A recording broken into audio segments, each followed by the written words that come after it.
Hello, moi c'est Émilie et je vous accompagne vers une vie plus simple mêlant zéro déchet, slow life et minimalisme. Le tout de manière bienveillante et positive.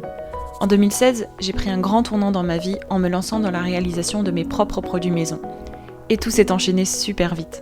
J'ai ensuite découvert le mode de vie zéro déchet et je me suis intéressée de plus près au minimalisme. Et c'est vite devenu les thématiques principales de mon blog With Emily. Depuis, j'ai créé un quotidien qui me correspond. Un mode de vie plus simple pour à la fois réduire mes dépenses, mais aussi me simplifier la vie et enfin allouer mon temps précieux aux choses les plus importantes. Avec ce podcast, je vous partage tous mes conseils et retours d'expérience pour que vous puissiez mettre en place un quotidien plus simple et qui vous correspond.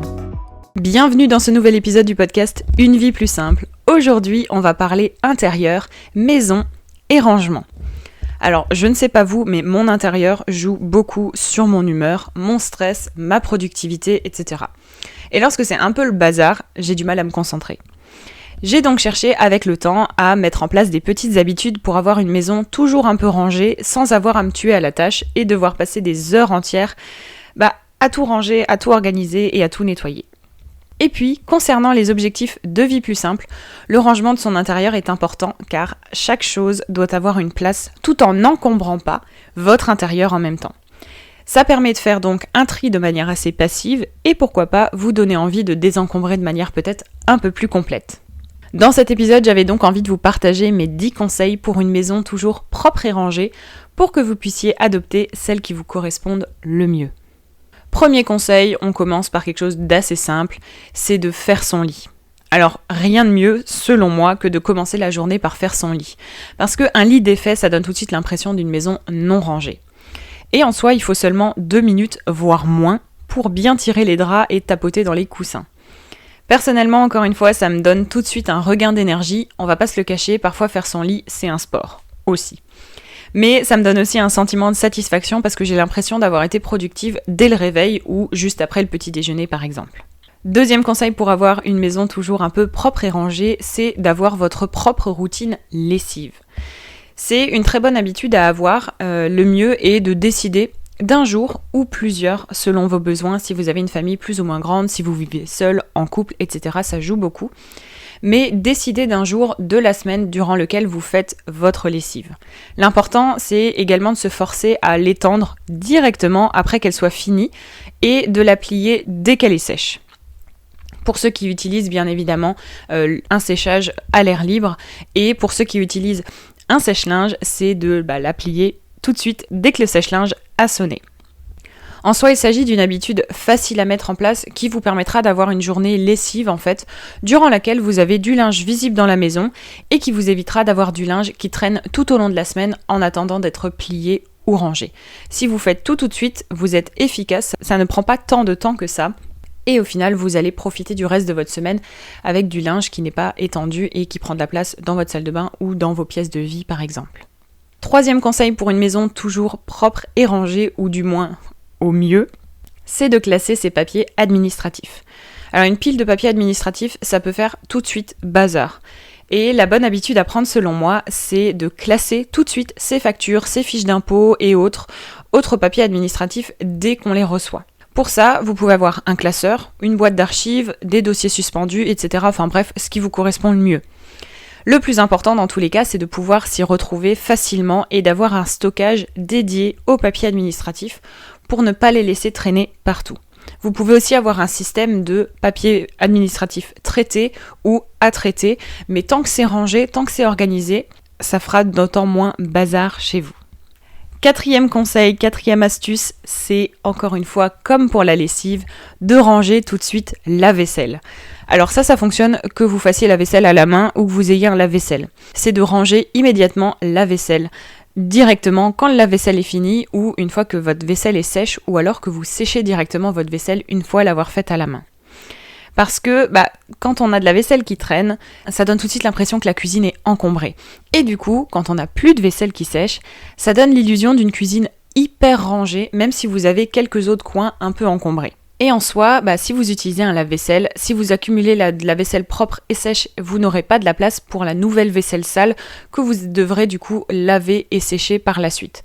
Donc prenez l'habitude de vraiment toujours ranger les choses tout de suite une fois que c'est prêt. Et dans ces cas-là, si vous si vous accumulez finalement par exemple le lave-vaisselle plein et que vous ne le rangez pas tout de suite, vous vous retrouvez à empiler de la vaisselle propre et sale un peu partout. Et ça, on va pas se le cacher, c'est pas génial. Du coup, ma routine à moi, c'est de faire un cycle de lave-vaisselle le soir et dès le réveil, avant de faire quoi que ce soit, je range la vaisselle propre et sèche. Alors c'est souvent tant que mon eau pour monter est en train de bouillir, mon pain est en train de griller par exemple dans le grille-pain, etc. J'essaye un peu aussi de mutualiser mon temps, de ranger pendant qu'il y a quelque chose d'autre qui se fait. Et du coup, je fais pareil avec la vaisselle à la main. Ça permet encore une fois de commencer la journée de manière productive, comme pour quand on fait son lit le matin. Et tout ça avec toute sa vaisselle propre et rangée et un lave-vaisselle prêt à accueillir la nouvelle vaisselle sale du jour. 5e autre conseil pour avoir toujours une maison plus ou moins propre et rangée, c'est de ranger tout de suite à sa place après utilisation. Alors, j'ai un peu spoilé ce point-là dans le point précédent, mais c'est pour moi la règle à suivre si vous devez en garder qu'une. C'est, selon toutes les recherches, l'habitude la plus efficace pour un intérieur rangé, puisque en fait, l'origine du désordre, c'est de laisser traîner sans ranger. La suite, c'est une maison désordonnée avec beaucoup de choses à ranger, et du coup, on est vraiment pas très motivé à devoir tout ranger en même temps quand on a commencé à accumuler. Du coup, la solution la plus simple, c'est de toujours remettre les choses à leur place après utilisation.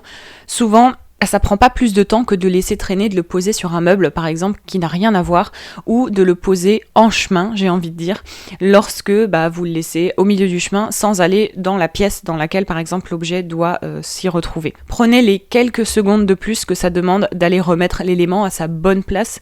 Ça vous économisera du stress, du temps, et ça vous évitera d'être totalement débordé lorsque vous devrez remettre les choses à leur place une fois que tout sera en désordre. Parce qu'on s'est tous déjà dit « Oh non, mais ça, je le rangerai plus tard ». Et puis au final, ça traîne des jours entiers, alors que le ranger, dès le départ, ça aurait pris, comme je vous l'ai dit, quelques secondes de plus. 6e conseil pour une maison toujours propre et rangée, c'est de toujours ranger et essuyer les comptoirs. Alors je pense que sur ce point, on est tous d'accord sur le principe. Avoir une surface, par exemple, dans la cuisine ou sur la table, sur les îlots, etc., avoir une surface avec des miettes ou alors des objets, des papiers administratifs qui traînent au niveau des bureaux, il n'y a rien qui fait plus désordre que ça. Et pourtant, le plus simple, c'est de ranger bien évidemment la vaisselle qui traîne, les papiers administratifs, comme on en a parlé, de remettre les objets à leur place, etc. Mais selon moi, ce qui fait encore le plus propre et qui demande très peu d'efforts, c'est toujours d'essuyer les comptoirs de la cuisine, de passer un petit spray de nettoyant multisurface, alors fait maison de préférence, que ça soit sur les comptoirs de la cuisine, sur les bureaux, sur les différents meubles, sur la table basse, etc. Ça donne un effet vraiment nickel aux surfaces, alors que ça vous prend quelques secondes juste à passer un peu de spray nettoyant multisurface avec un chiffon réutilisable et le tour est joué. D'ailleurs, la recette ainsi que de nombreuses autres recettes de produits maison, que ce soit des produits ménagers, des produits d'hygiène ou encore quelques produits cosmétiques, en tout il y a 40 recettes indispensables, sont disponibles dans mon e-book de recettes réalisées soi-même, tous ces produits du quotidien. Je vous mets le lien directement vers le e-book dans les notes de l'épisode si ça vous intéresse. Sachez que vous pouvez retrouver tous mes produits digitaux, que ce soit les e-books, les outils type bullet journal, etc., à n'importe quel moment depuis mon site internet withemily.com. On passe maintenant au 7e conseil pour votre maison toujours rangée, c'est de nettoyer et ranger un espace un peu tous les jours. Alors en soi, si vous vous organisez un peu comme ça, en rangeant un espace par jour, votre routine de rangement et de ménage, elle va vous prendre peu de temps chaque jour et chaque jour, dites-vous qu'il faut ranger et réorganiser un espace qui en a besoin ce jour-là. Du coup, vous évitez d'avoir à dédier une journée entière, voire des journées entières, à désencombrer, à nettoyer et à tout ranger, puisque vous le faites un peu tous les jours, ça ne vous prend pas tant de temps que ça. Et mis bout à bout, en soi, tous ces temps, par exemple dans la semaine où vous rangez un espace, ça vous prend bien moins de temps que de tout cumuler le week-end. 8e conseil, c'est de ranger les chaussures et les manteaux, parce que je ne sais pas vous, mais lorsqu'on laisse les chaussures traîner dans l'entrée de la maison, que ce soit pas rangé, et que comme tous les manteaux sont posés sur le dos des chaises et pas mis forcément dans tel placard ou sur le porte-manteau à l'entrée, ça fait tout de suite bazar, et le problème c'est que ça fait tout de suite bazar à l'entrée de la maison. Alors il y a plusieurs astuces pour pouvoir ranger ses chaussures et ses manteaux pour que ça soit pratique et pour que ça fasse immédiatement ranger. Et les bonnes habitudes sont notamment les mêmes que sur le point 5.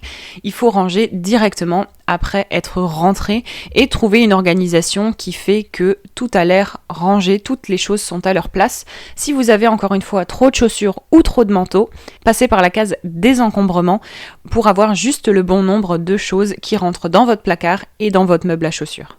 9e conseil pour avoir une maison toujours propre et rangée, c'est de désencombrer régulièrement pour avoir justement une maison encore plus rangée. Alors, qu'importe ce qu'on fait pour pouvoir ranger, on se retrouvera toujours à devoir désencombrer d'une manière ou d'une autre à partir du moment où vous n'avez pas fait le grand désencombrement, le grand vide chez vous. Parce que malheureusement, on vit dans une société de surconsommation et que beaucoup d'entre vous, beaucoup d'entre nous, moi je suis aussi passée par là, on a envie de se faire plaisir et d'acheter pas mal de choses, sauf que chaque chose qui passe le pas de notre porte, des fois elle a du mal à en ressortir.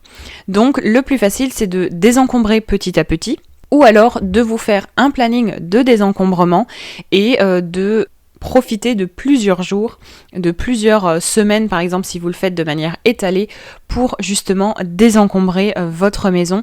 Et du coup votre routine ménage et votre routine un peu maison simple et rangée, elle sera d'autant plus rapide au quotidien puisque vous aurez moins de choses à ranger, moins de choses à nettoyer et que vous vous poserez bien moins de questions. Alors si cette thématique vous intéresse, n'oubliez pas que je propose un kit à imprimer, type kit un peu bullet journal, à imprimer avec des modèles de pages qui s'intitule donc le kit désencombrement et minimalisme, qui vous aide à mettre en place votre planning de désencombrement, à adopter des habitudes minimalistes, à suivre au niveau de vos habitudes minimalistes du quotidien, etc. Je vous mets également le lien vers le kit dans les notes de l'épisode si ça vous intéresse. Et enfin, dernier conseil, 10e conseil pour une maison toujours propre et rangée, c'est de ne rien laisser à vue. Alors, ce dernier point-là, c'est pas non plus une excuse pour cacher le bazar dans les placards, mais bien pour vous dire que l'aspect rangé d'une maison, c'est aussi très visuel. Et que même si tout est bien à sa place, mais visible sur des meubles, dans des étagères, sur les comptoirs des cuisines, par exemple sur le bureau aussi, ça peut tout de suite faire aussi un peu bazar il commence à y avoir trop de choses. Même si tout est bien à sa place, tout est bien rangé. L'astuce, c'est donc de trouver une place non visible pour une grande partie de ces objets, pour simplifier la vue de votre maison. En soi, si tout est bien rangé dans des placards, des tiroirs et même des caisses de rangement, vous verrez que votre maison sera tout de suite rangée. Mais encore une fois, c'est pas une excuse pour tout mettre dans une caisse de rangement, tout cacher dans des tiroirs en bazar. Il faut quand même que chaque chose ait une place dans les caisses de rangement, dans les placards et dans les tiroirs. N'oubliez pas, sinon c'est totalement contraire à tout ce dont on a parlé jusqu'ici. J'espère que cet épisode a pu vous motiver à adopter de nouvelles habitudes dans votre quotidien pour garder une maison un peu plus rangée en faisant peu d'efforts. En soi, c'est tout l'objectif de la vie plus simple, n'est-ce pas ? Alors, cette fois-ci, on ne se donne pas rendez-vous dans 15 jours pour un prochain épisode, puisque nous sommes à la fin de la première saison du podcast, mais on se donne rendez-vous fin août, début septembre, pour un prochain épisode, pour une nouvelle saison, la saison 2. Merci encore à tous pour toutes vos écoutes durant cette première année de podcasting. Je suis vraiment contente de voir toutes vos écoutes toutes les semaines et d'avoir tous vos retours à chaque fois sur les épisodes et les thématiques que je vous propose, alors merci. En attendant le prochain épisode, n'hésitez pas, comme toujours, à partager l'épisode autour de vous, à mettre une note de 5 étoiles sur Apple Podcast et Spotify, peut-être même à partager, à rédiger une petite recommandation sur Apple Podcast, ça me fait toujours plaisir. D'ici là, prenez grand soin de vous et on se dit à dans quelques mois. À bientôt! Merci d'avoir écouté cet épisode de Une vie plus simple jusqu'à la fin. Si vous avez apprécié, n'hésitez pas à vous abonner au podcast et à le partager autour de vous. Retrouvez toutes les notes et ressources mentionnées dans l'article dédié sur withemily.com. Et si vous souhaitez rejoindre la communauté, n'hésitez pas à vous inscrire à la newsletter depuis le site internet. Et je vous dis à bientôt pour un nouvel épisode de Une vie plus simple.